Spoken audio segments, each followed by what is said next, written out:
Welcome back, scholars, to Chapter 28, Grasping at the Straws. Red fought against her bindings and gave a muffled scream beneath the gag until she was purple. The miller laughed. She's a feisty one, I'll say, rather impolite. It took both Frederick and Bruno to catch her. They told me she was your only friend in the world, and well, I suppose if you have only one friend, you might want to keep her in one piece, that is. Frederick and Bruno laughed, and Red flailed and struggled against the ropes. Frederick and Bruno stopped laughing and stepped back. Even though she was bound, Red was like a mad beast that might break free at any moment. "Boys," said the miller, "set our little friend in the corner, then go find a place to wash. You smell like swine." Frederick and Bruno shoved Red into the corner by their fireplace, and then left. "Now," said the miller, turning to me, "do we have a bargain?" Red made a muffled growl and shook her head behind Oswald. What did she think I should do? I couldn't let her get hurt. The baby in my arms had been squirming and whimpering all this while, but suddenly he exploded in shrill wails. He sounded like a whole swarm of mad pixies. "He's hungry. Let me have him," cried Opal, rushing toward me, but the miller stopped her. Not until he starts spinning. Spinning, spinning, spinning. Red and gold and opal and the baby. I couldn't think with all the wailing. I would have to think while I spun. "Take him and feed him," I shouted to Opal and sat down at the spinning wheel. My hands shook as I picked up the straw. The spinning wheel vibrated when I put my foot on the treadle, like it knew something bad was happening. This was the sort of magic Haddle had warned me about. It was wrong, twisted. I pushed the straw through the wheel and began to spin. "Very wise," said Oswald.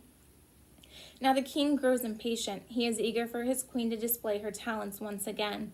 And as you can see, he's gathered straw all this time, just for her to spin. "You have 3 days. 3 days, I asked. I can't finish this in 3 days. In 3 days the king will return with his hunting party," said the miller. "We have promised him results, therefore you will promise to make the gold. 3 days, fail me, and the bargain is off." He smiled malevolently at Red. She glared at him.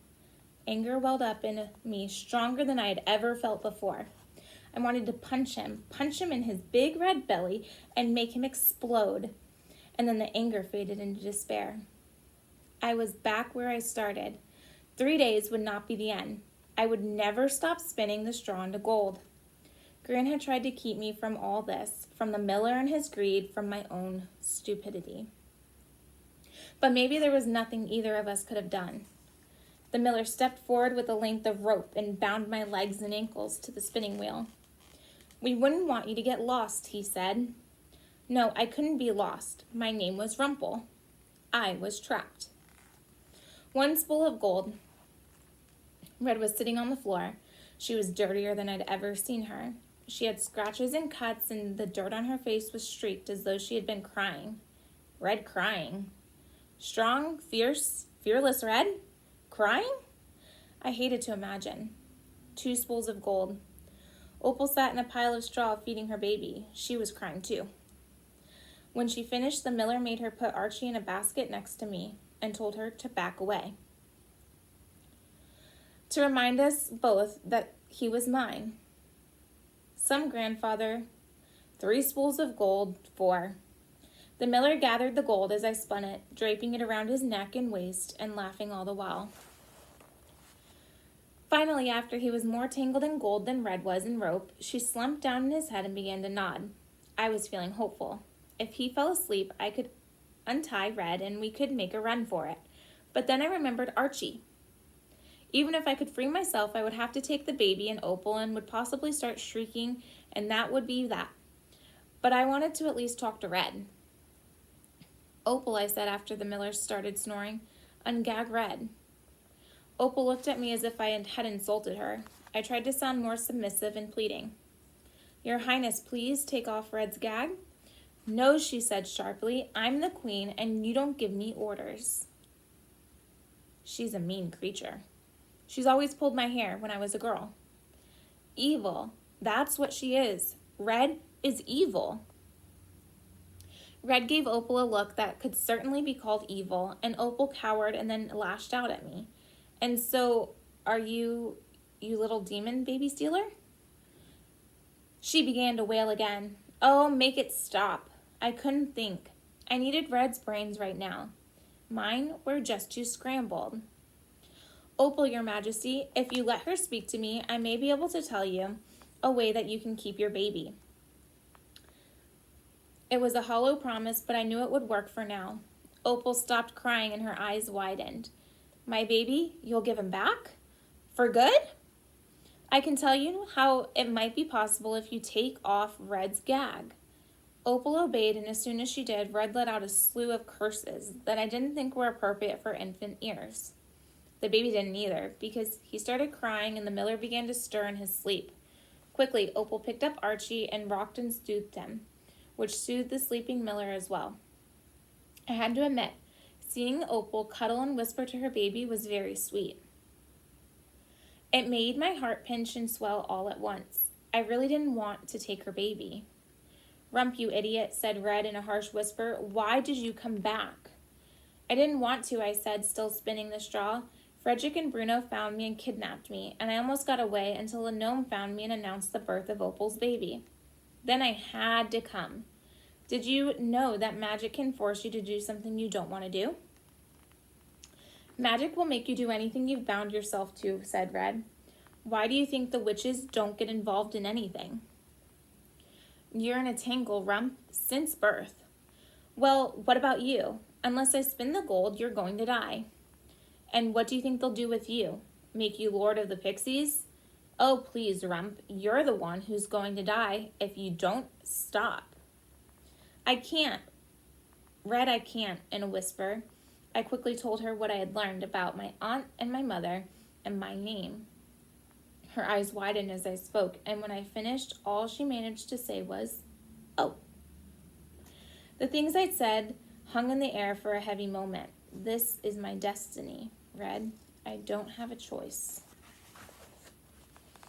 That's not true, Rump. You do have a choice. I started to feel irritated. I don't have a choice, Red, unless I choose to let the miller hurt you, maybe even kill you or kill me. Do you want me to make that choice? No, Rump, that's not what The miller snorted and sat up abruptly, looking dazed and confused. What are you? Red whispered frantically to me. Your name, Rump? There has to be more than that. Your mother wouldn't have done that.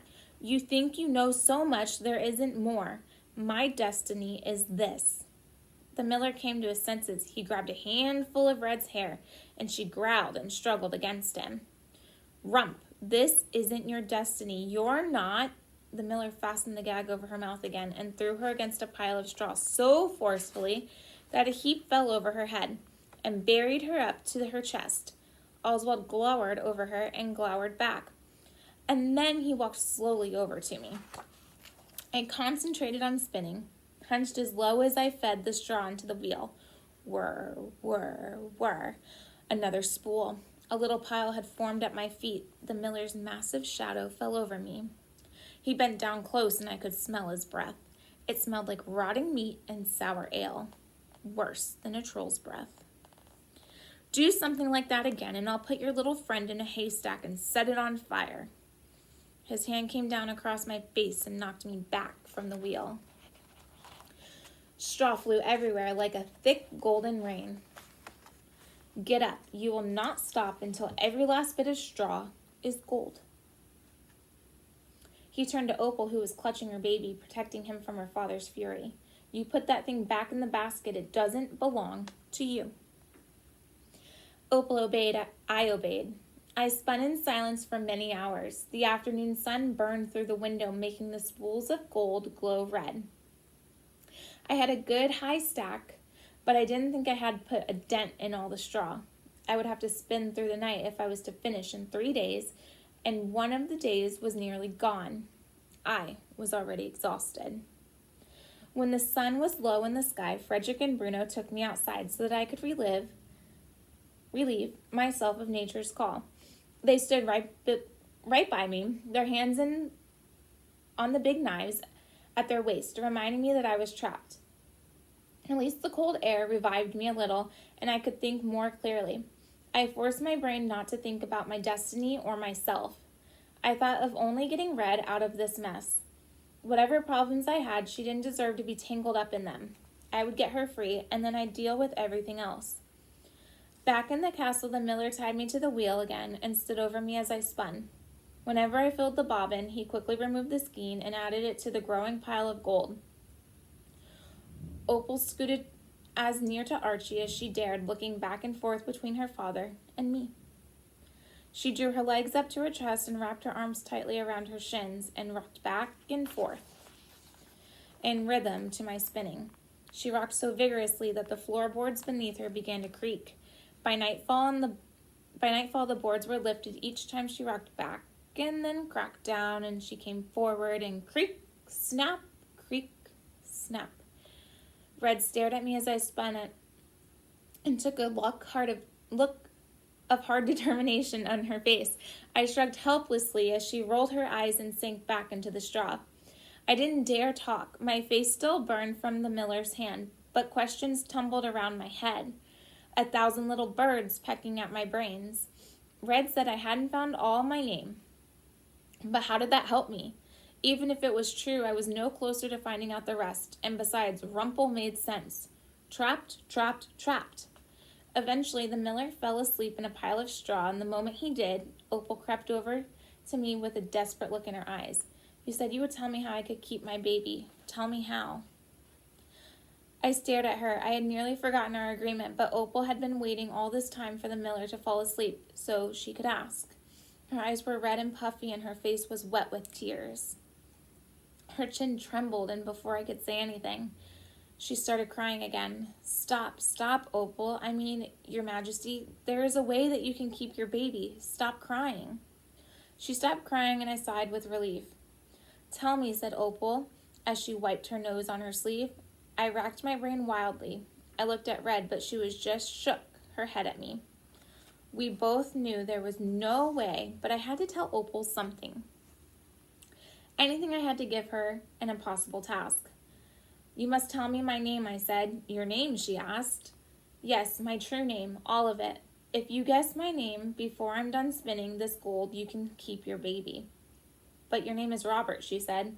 Or no, it's Butt. Frederick and Bruno always called you Butt. My name has never been Robert or Butt, but I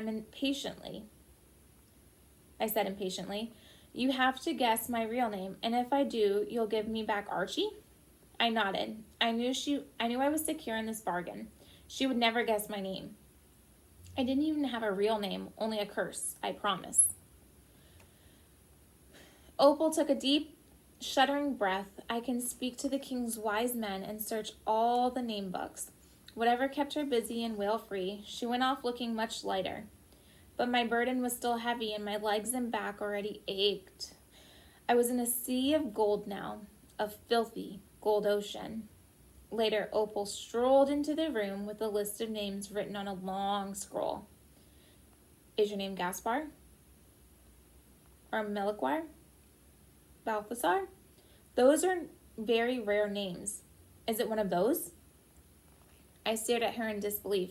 Rump, I said. My name has always started with Rump. But that can't be your real name. It's only part of a name.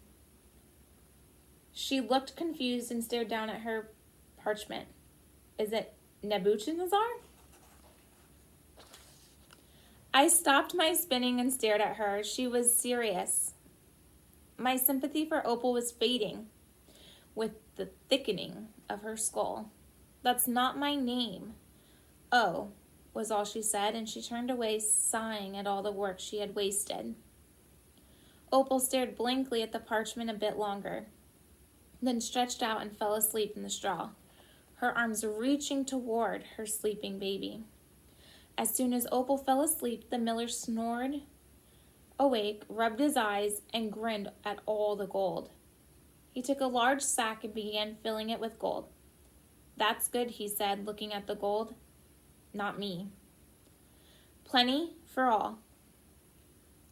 He stuffed the sack into the brim and staggered out of the room, with the bulging sack flung over his shoulder.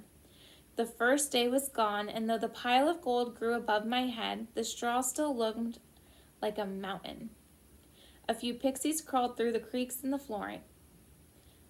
All the gold and magic must have awakened them from their winter sleep. They danced and chirped around me and the spinning wheel for a minute, and then nestled in the coils of gold and fell asleep. Buzzards, how I longed to join them. All right, guys, so that was all of chapter 28. You guys will come back and join us for chapter 29 in the next video.